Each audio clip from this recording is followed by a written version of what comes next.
정부는 첫 발표 때부터 이 씨가 월북 의사를 북한에 전달했고 총격에 의해 사살돼 불에 태워졌다고 주장을 했었죠.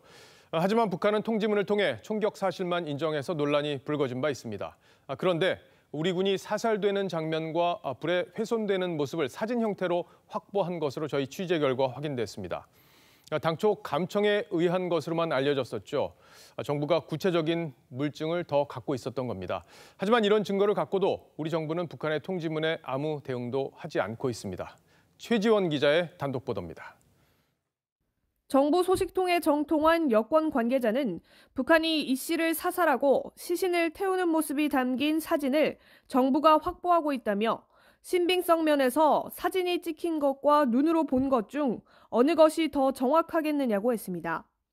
북한은 사람이 사라진 것을 본 뒤 부유물만 태웠다고 했는데 우리 군은 감청과 함께 정찰 자산 등을 통해 확실한 근거를 확보하고 있었다는 겁니다.